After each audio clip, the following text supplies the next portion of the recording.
Good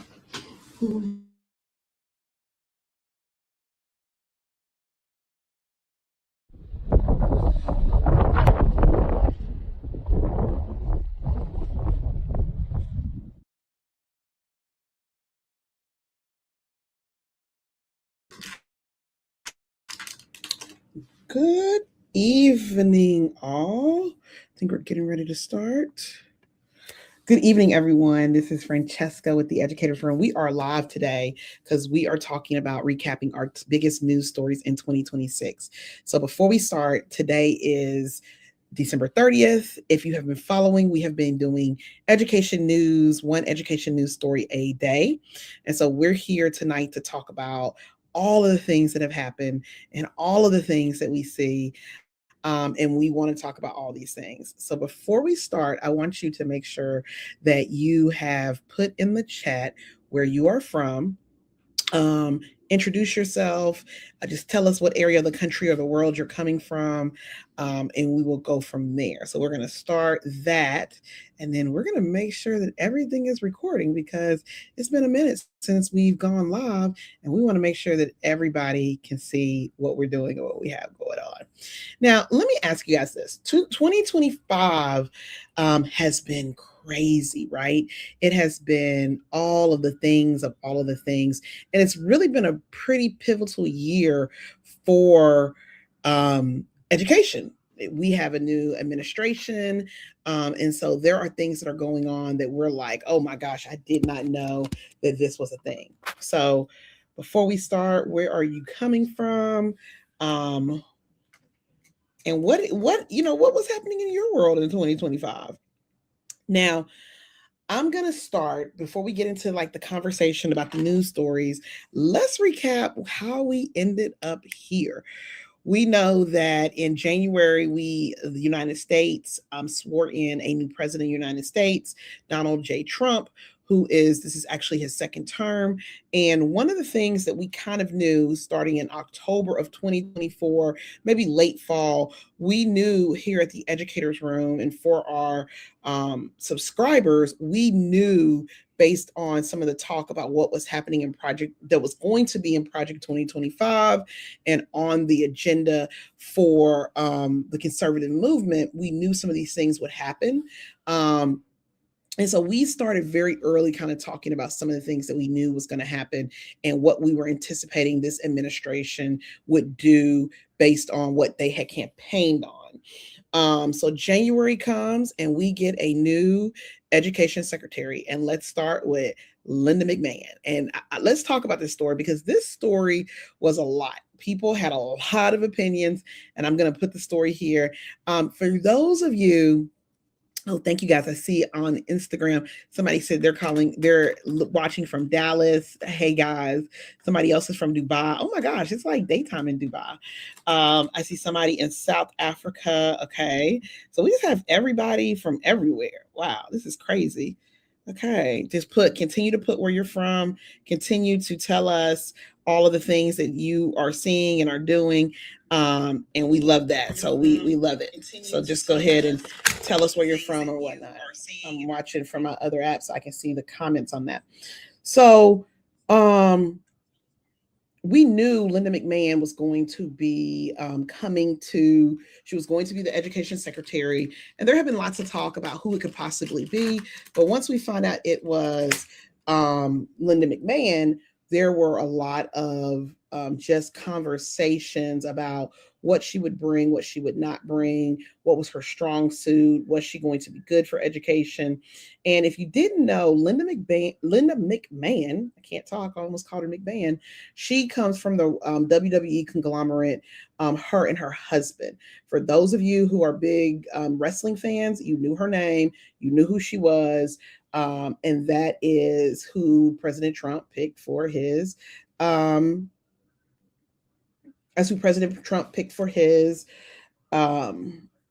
education secretary.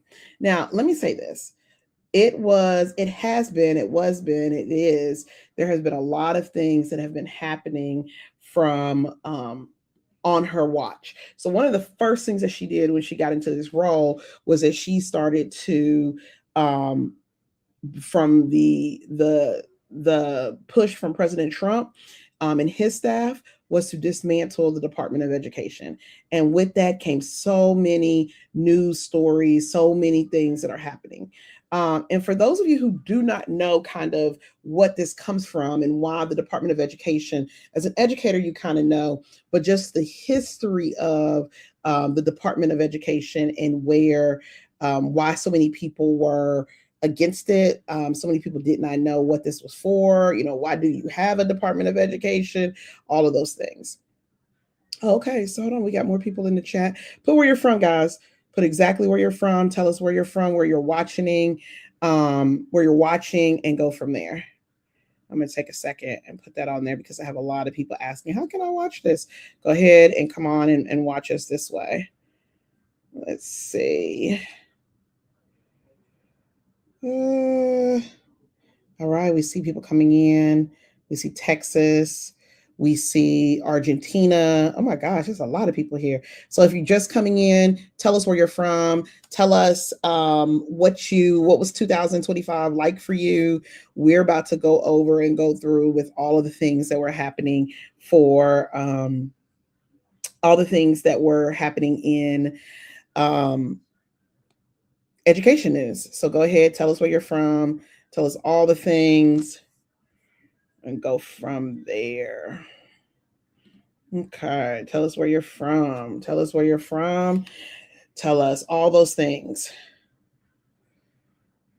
All right, hold on, keep going. I see. Okay, we have Argentina. We have South Africa on Instagram.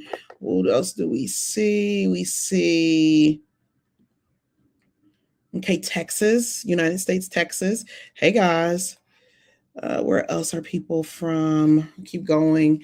Let us know where you are from, what you are doing, and all of those things. All right. So let's talk about the Department of Education. The Department of Education was actually, and this is kind of interesting, Jimmy Carter founded the Department of Education.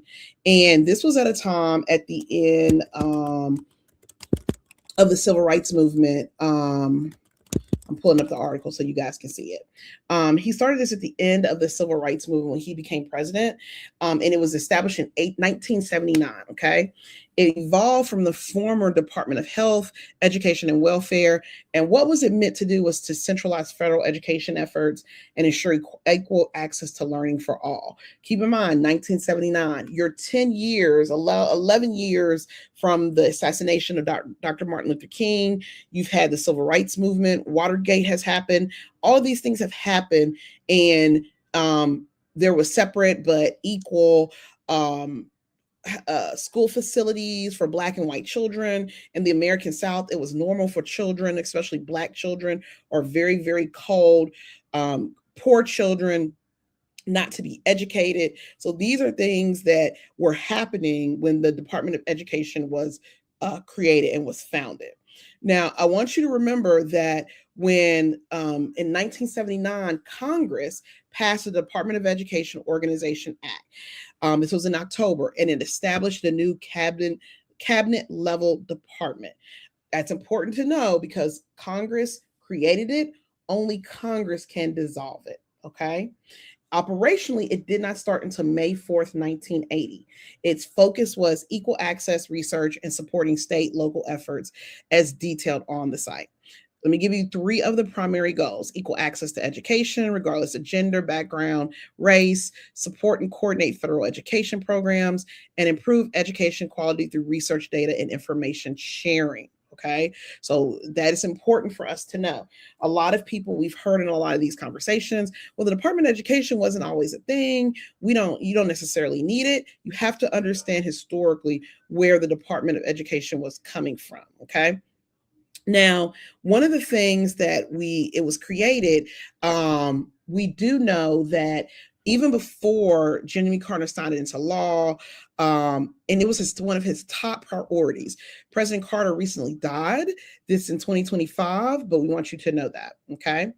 Now, the Department of Education is broken into various offices with the most oversight over K 12 schools. Okay. So you have the Office of Elementary and Secondary Education, you have the Office of English Language Acquisition, you have the Office of Special Education and Rehabilitative Services, you have the Institute of Education Sciences, you have the Office for Civil Rights, and you have the Office of Career, Technical, and Adult Education. Okay.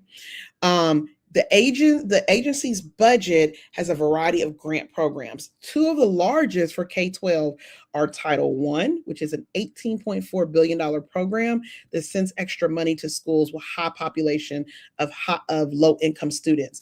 And IDEA, Individual Disabilities Education Act, is a $14.2 billion program that helps schools pay for special education services with students with disabilities.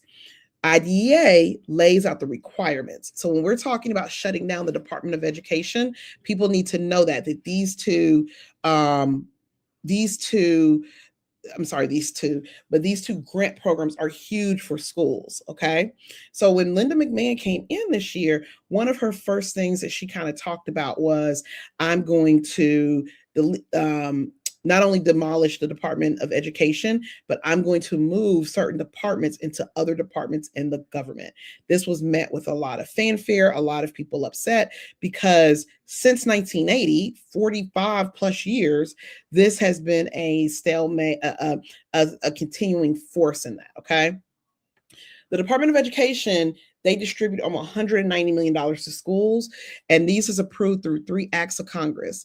You got to remember, in 2021, 2020, to help schools reopen. And even though the Department of Education is not the primary funding of schools, state and local governments provide also the lion's share. So this is a little background. So when Linda McMahon came in, one of the first things that she did was that she started to downsize the Department of Education. You had people where mental health grants that were funded by that, they were canceled. You had, there were 71 lawsuits in 2025 around Trump and his education policies. You had states sued, Democratic-led states sued Trump. You had senators from red states, conservative states, that said, whoa, whoa, whoa. In July, the Department of Education decided not to disperse funding. And so you had states starting to sue. And it was all these things. Special education advocates bemoan that the Department of Education, with them, the Office of Civil Rights no longer being in that department or heavily downsized, their complaints would not be addressed. So it was a lot of things that happened. So to say that Linda McMahon has had a rough year, it's been a rough year. When they went through, and when we talk about this, in the midst of all of this, there was also a lot of downsizing. So they downsized, they cut over half of the workforce in the Department of Education. And it's one of the things that people have been and the unions for those workers have been talking about. So, they talked about the current staff being gone and what that means. And what it means is that they furloughed, they laid off, and it was just a whole stalemate. Also, one of the things that happened is, in between all of that, you have the government shutdown that happened, right? So the government shut down, and while workers were shut down, their email accounts were seized, and partisan messaging was sent out through them. We know that is against the law, against the Hatch Act. So all of these things happened. So in 2025, there was a lot of turmoil in education from the start to the bottom. And it was chaos for all of those who were a part of it. Another big education story, and we talked about this a little bit last week. I did I did a reel about it, and it blew up. It's almost like at 600 comments right now, and it basically was about how and the Department of not department, Oklahoma University, there was a TA who graded a paper. The paper was about gender, and the paper was basically about how girls and boys, how they respond to bullying. So they assign a paper, and one of the students in the class, they decide that they're going to, and when they assigned the paper, it was noted that they needed to make sure that they went through and that did they cited the article. There was an article for them to cite. Well, the student did not do that. They didn't even cite the Bible. They just talked about the Bible. And there was a big controversy about that, and about the TA failed the student. Well, the student says that, they're being targeted and this is not fair. And ultimately, last week, I believe it was, the Oklahoma University let the TA go, and it has been a big uproar about that. That is another big news story in 2025. It got so heated, and it still is so heated, that the original essay that the student wrote, her name is Samantha, it was posted on Twitter, and people weighed in on it. Looking at the essay that the student wrote, it was not collegiate level. There were several grammatical mistakes. Samantha did not address the question in the assignment, did not cite it. I did not think, as a former English teacher, that it was graduate level work. And so this has blown up in Oklahoma, with several professor organizations saying, this isn't right. We are bending to politics. And so that has been a lot of it also. Another big news story, and guys, put where you're from. I see China. Somebody here is from China. Somebody here is from Georgia. Hey, Georgia. Somebody here is from California. Tell us where you're from. Send us a message. Tell us where you're from, what you're seeing.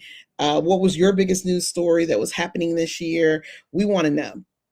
I'm going to break a second, and I'm going to, I'm going to pause for the education news stories, and I'm going to talk to you about some of our biggest articles in 2025. And I'm going to tell you one of the number one articles that our writer wrote, and I'm going to give you a little bit. The writer's name is Roz, and Roz wrote this article that kind of blew up, and it was basically, the title of it was, oh gosh, I'm about to pull it up for you guys right here. I'm lost my place. But it was about students, who's in charge here, the erosion of authority in schools. And it was a top article, and people were heated about this article. I'm going to put the link in the chat for you to see it. But basically, it is about the erosion of authority, and how students, despite there being, we're in 2025 and people know better, there are students who feel like they do not have to respect the authority of an educator in a classroom, and instead they can do what they want with their parents backing them up. Just put that in the chat. This is a good leeway into all the other things, but I want you guys to see this, because guys, this article there were so many people with so many thoughts about this article. I'm going to put it right here for you so you guys can see it. I should have it right there. I just posted it. And when I tell you, so many people had so many thoughts about this article, and it touched a nerve. It touched a nerve from people who were teachers. It touched a nerve with parents. And the person who actually wrote this is actually an administrator, and her name is Roz Ramates. Okay. And shout out to Roz. She wrote this article, and people were just fuming. And she's a principal of middle school humanities in Oregon. She grew up in Michigan, and basically, the article really touches on, how students no longer respect authority, and because they don't respect authority, they think that their behavior, no matter what it is okay. So the article really starts with, I'd like you to go back to your seat, I said, after the third reminder for off-task behavior. What? Why? She explained. Apparently totally stymied as why I'd ask her to do such a thing. Because a few minutes ago, I told you that if you keep socializing, I would move you back to your own seat. And unfortunately, you're still socializing. She rolled her eyes, picked up her pages, and walked back to her seat. She kicked her chair before she sat down in it. 2 minutes later, she raised her hand and asked if she could go to the bathroom.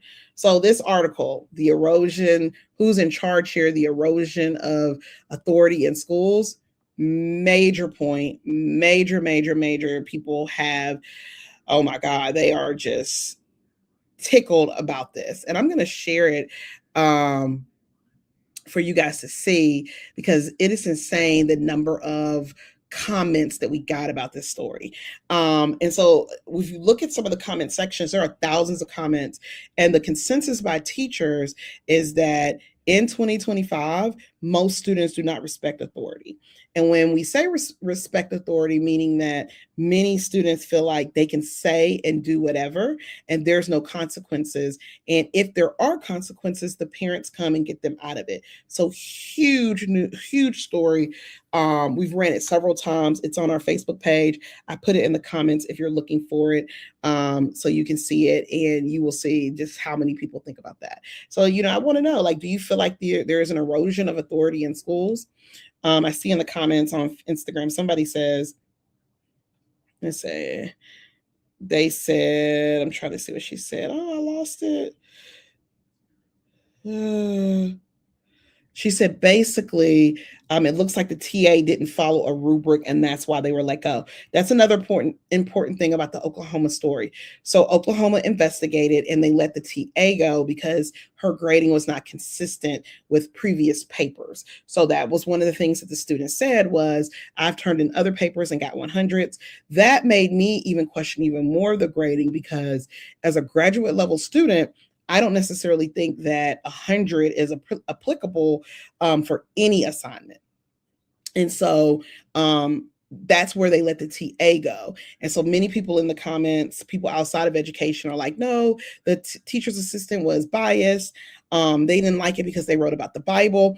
I went back and I read the paper on TikTok. I'm sorry, on TikTok, on Twitter, now known as X. And I can say the paper was not organized well. It was not well written, and it was not a graduate level work. And what the TA had done, it had given them an article and had told them to use that article to cite what they, why they felt that way, to back it up with evidence.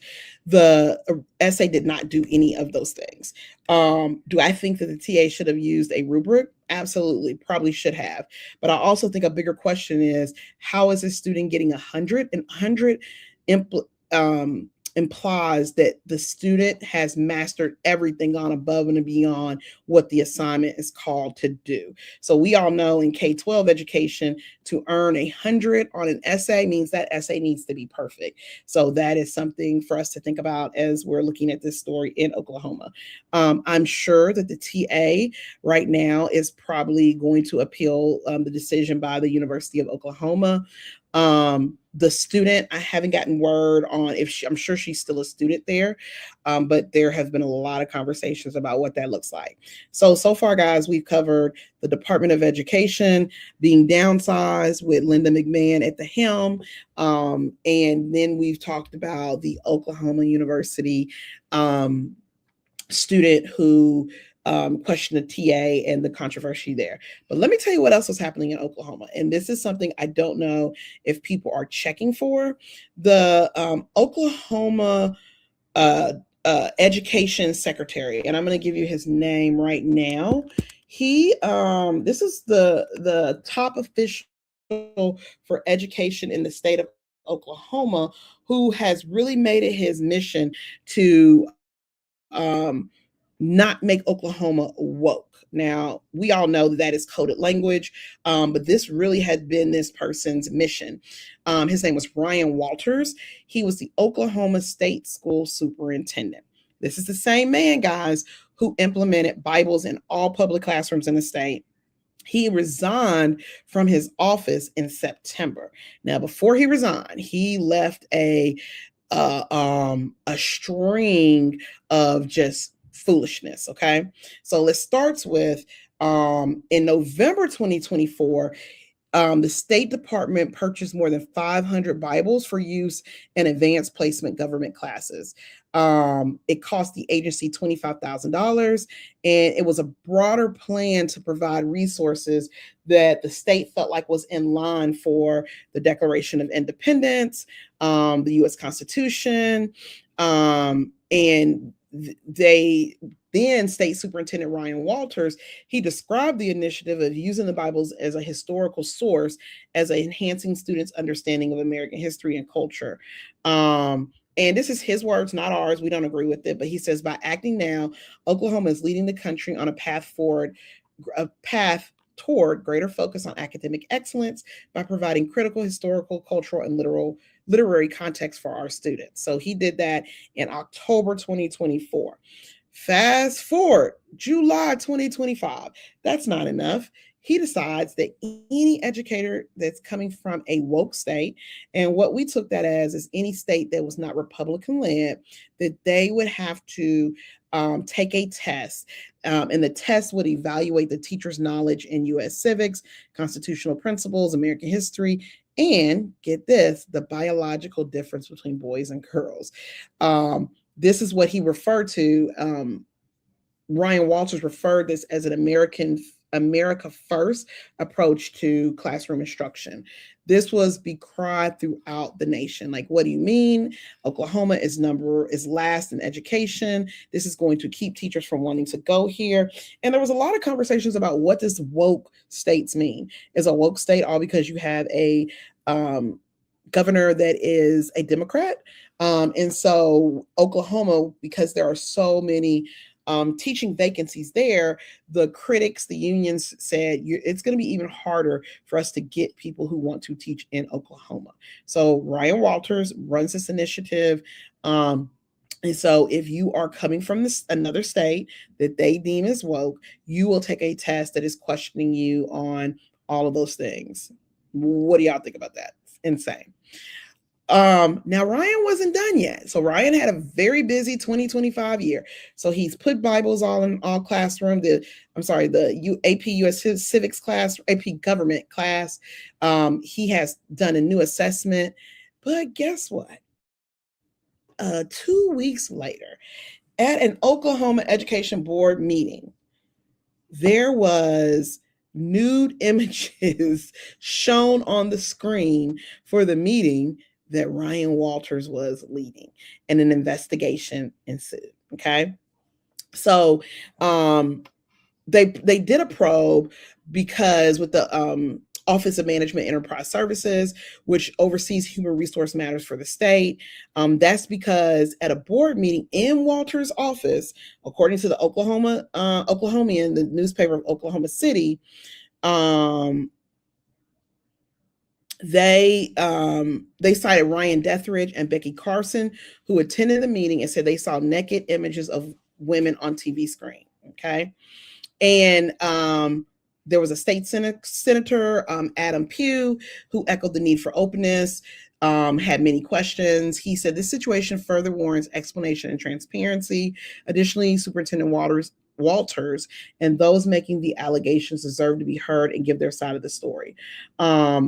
Walters, who we all can assume is a conservative Republican, dismissed the accusations as politically motivated attacks. And so there was an investigation. Now, not 2 months later, we're still in Oklahoma. We've had the Bibles being put in AP government classes. We've had a woke test for educators outside of Oklahoma. And guess what happens in September? Ryan Walters steps down as the Oklahoma State Superintendent. Now, why would you say he would do that? Well, he did it because he was going to he is going to be starting a new role. And the new role that he is starting is basically where Teacher Freedom Alliance was founded in 2025. It's a conservative group that limits the influence of public sector unions. The group, now led by Walters, would help teachers who hope to stop paying union dues due to the support of liberal policies. So Oklahoma has had education. They have been at the ground zero of chaos. And this is one of the things that before he left to join the Teacher Freedom Alliance, this nonprofit. This is one of the things that state lawmakers in Oklahoma have said, is that even the Attorney General in Oklahoma, his name is Ginter German, he just commented that the chaos brought by Walter's tenure had impacted teaching and learning in the state. And keep in mind, Walters hadn't been there for decades. Walters was just elected in 2022. Okay. So any Oklahoma teachers in the chat, I don't know if you guys are in here, but let us know what it's like teaching there, because this feels like in Oklahoma, there is the ground zero of anything political with teaching. It's happening in Oklahoma. And so we covered that. That was a pretty highly conversation around this. You know, there were several people who not only bemoaned the idea of what do you call it, of Bibles in the classrooms, but they were just really, really struggling with Walters injecting religion in public schools and making it so that there were people who just did not want to teach in Oklahoma. So that's a lot. Oklahoma has been at the top of our list for a minute. So even if you have not taught in Oklahoma, what are your thoughts? Do you think that teachers are rethinking if they have to teach there or whatnot? Tracy, this is not Texas. This is Oklahoma. Oklahoma was where also the story about the teacher's assistant, and the Bibles in the classroom and the WOTE test. This was all Oklahoma, what Texas. Let's see, another news story. We talked about the Department of Education. We talked about all of those things, but let me tell you what has also happened. So there has been a lot of talk about loan limits. This is Education 101. This is really has to do with not so much education K-12, but it does. And so let's talk about this, because there are new rules. Teresa said, if I had to move, Oklahoma would not be on my list. Yes. That is what we have gotten in the comments also. So somebody said that on Instagram. So basically,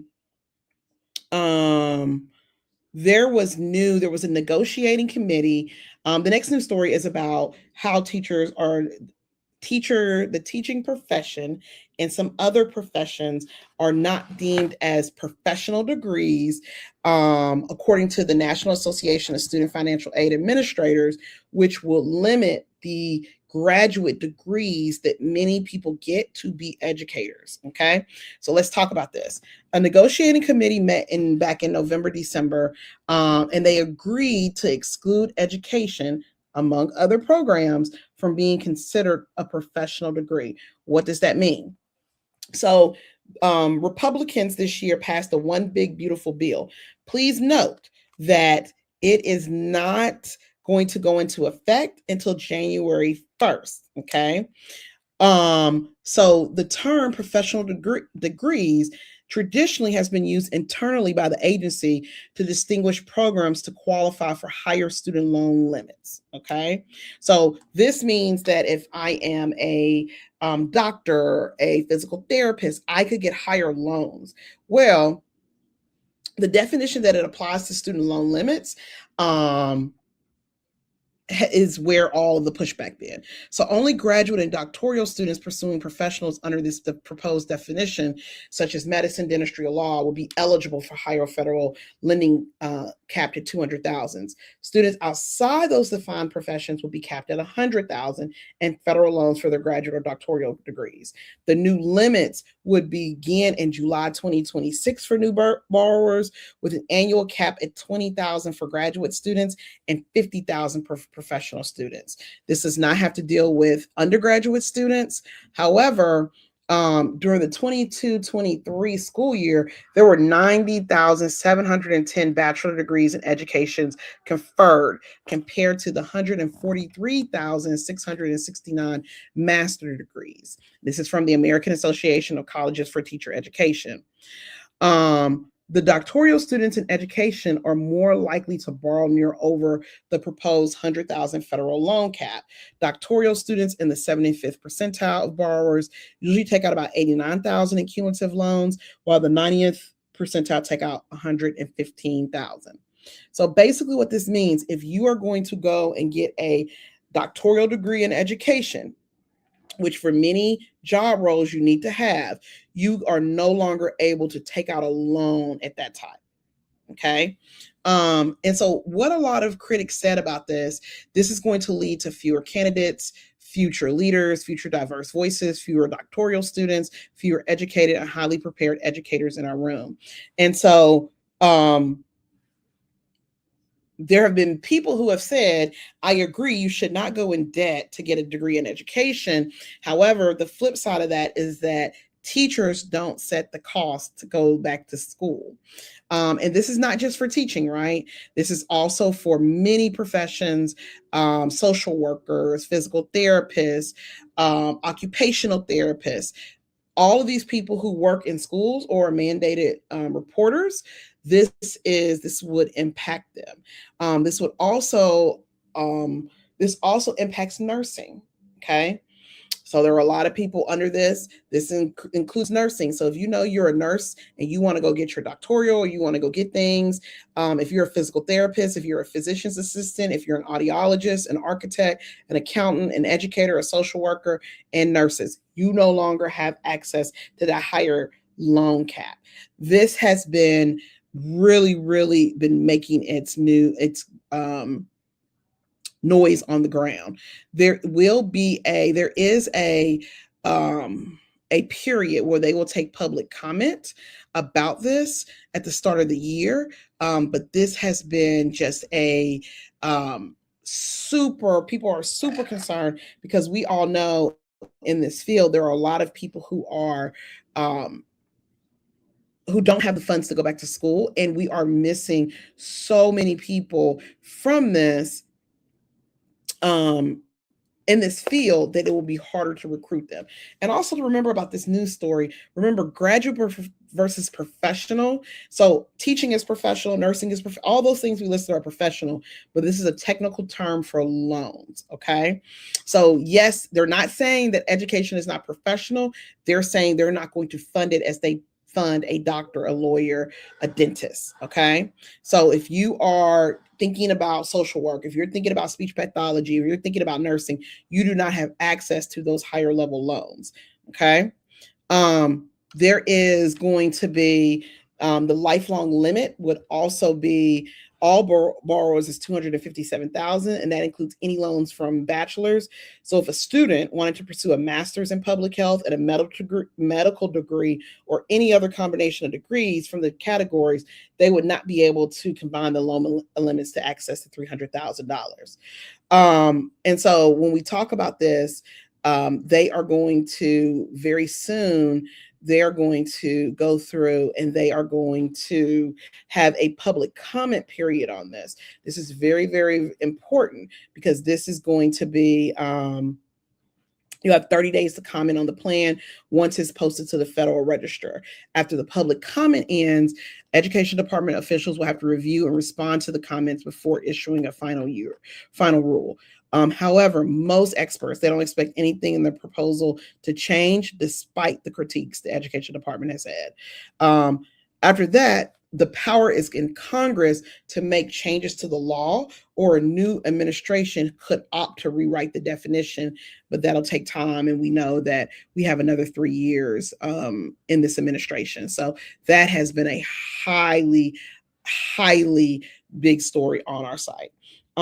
Somebody else says right here, yet to teach in New York, you must have a master's and begin to make a living. You need a salary step of 30 credits above a master's. Yes. So this is really, and if you think about it, we're located in Atlanta, Georgia.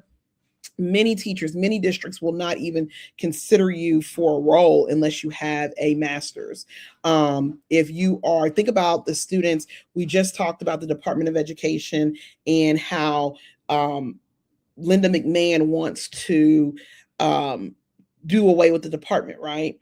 Many students with special needs, they have speech therapists, they have physical therapists who come inside the schools and offer services. So when you no longer have them, when you no longer have school psychologists, when you no longer have people who have to go get masters or doctorates in order to do their jobs, you're talking about you are going to impact some of the most vulnerable students who do not have access.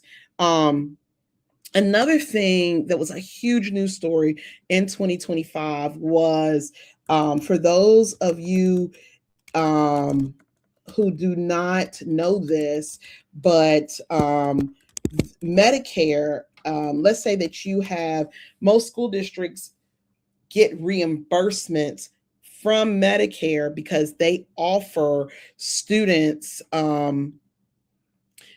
services in school for students. And so with the big bill, this the Medicaid reimbursements would not be able to be done. And so this would threaten a lot of school districts as they operate in this space. So cuts to Medicaid would impact 28% of early educators who rely on it for health education. Also, when you think about Medicaid provides health care to over 30 million children. All right. So if you think about those rural districts where there is not a hospital in the area and where they might have on-site clinics, those clinics operate because they get reimbursement from Medicaid, right? So when the cuts to Medicaid, they will impact that. Okay. So tens of millions of students living in poverty. This is not in the news story that we covered, this is really not something that's going to affect children in urban schools. It will impact them, but many times you can find a hospital in those areas. Here in Georgia, we have many rural counties where there's not one open hospital, and the ones that are open are going to have to close because they rely heavily on Medicaid. Okay. So in addition, those new requirements related to legal status. So many parents, if they are not citizens or whatever it is, research shows that among poor health, chronic hunger, and problems in schools, such as absenteeism, tardiness, hyperactivity, all these things that these clinics and these professionals who get reimbursed from Medicaid, students cannot focus. Also, we haven't even talked about the students with disabilities. Students with disabilities comprise 15% of school-age children aged 3 to 18. This is according to the National Center for Education Statistics.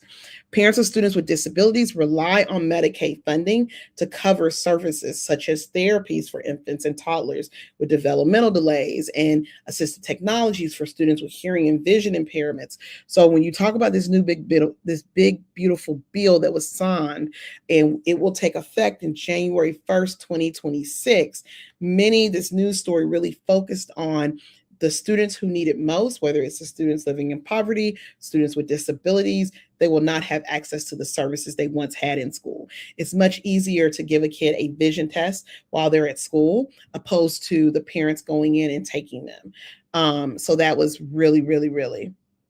Tracy on Instagram says, who will teach future doctors and lawyers? I want my doctors to have been taught by professors who have PhDs in the field. That has been one of the pushbacks, in that this is a concerted effort to by the Trump administration for them to target many of the sectors who are mandated reporters, but also an attack on public education, right?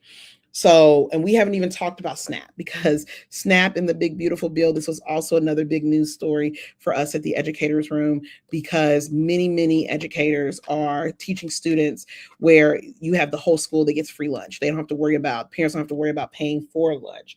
Now they will have to. Every state will recertify, and they will be, many parents who were originally on it will not be able to do it. So, yes, this has been a big year in education for the Educators Room, for education as a whole. It's so many things happening.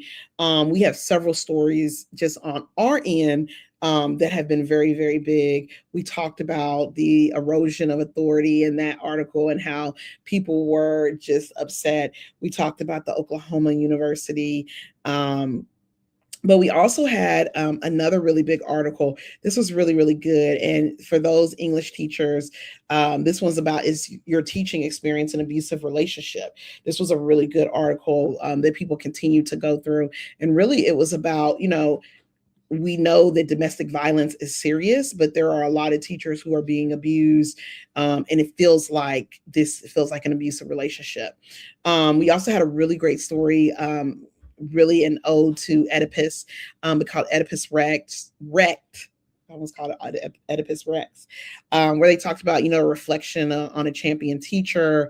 Some of our other big stories were around the need for us to student motivation, the ethics of it. How do you effectively motivate students to learn? Can you motivate them to learn? Can you not?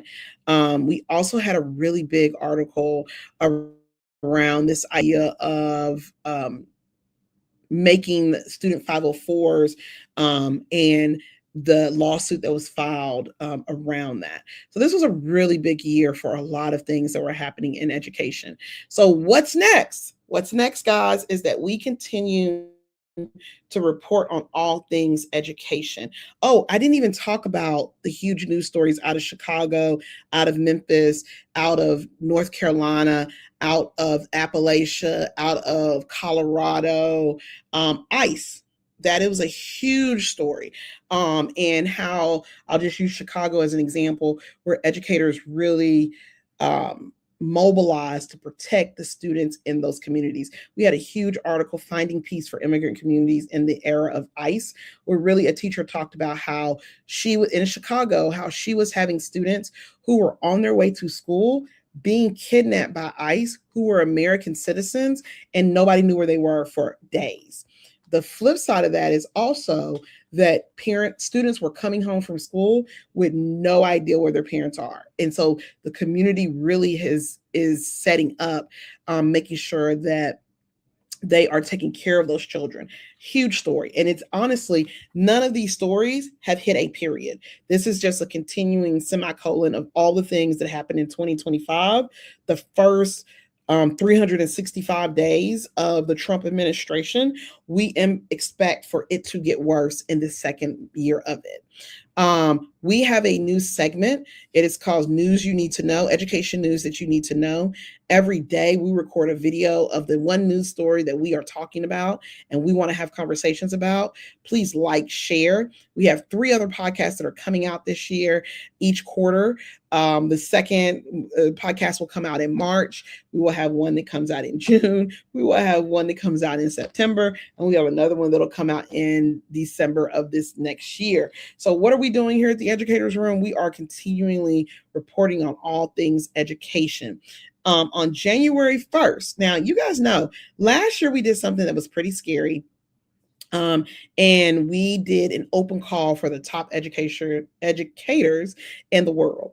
We started the year off with that. We had a huge response for that first year. For that second year, we almost tripled the number of responses that we had of people who wanted to be recognized as the top educator of the year. We opened this up in August of every year.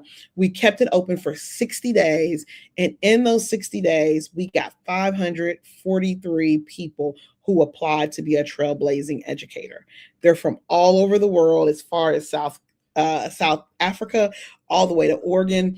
And we have finally made our pick of our top 50. This was a really, really hard process. But January 1st, we are releasing all of those people, and you will see them starting January 1st on who they are. Please like, share, appreciate those. This is our second annual edition, and I'm just excited about where this is going. Our editors have been crazy busy this month. We did not anticipate so many great candidates. And so as we started to go through, we took us a little bit longer to notify people just because we wanted to get it right. But as of December 1st, we had everybody ready to go. And this has really been I haven't seen all of them, but the ones that I have seen, I'm really, really excited about. And I'm super shout out to our blonde committee who really went through each application and gave their stamp of approval. So just super proud, super excited. It's just something that we know is going to be amazing. So January 1st, catch us 7 o'clock in the morning. We are going to release all of them so you can see them. If you know somebody who you say, oh my God, they would make great for this list, the next wave of applicants will open August 1st. They will close on September 1st. And we will spend all of September, October going through the applications with us letting people know right after Thanksgiving about who has won that coveted spot. So you can find us every day talking about education. Please like, share our articles, our videos. And remember, teachers are the experts, and we will see you again in the new year.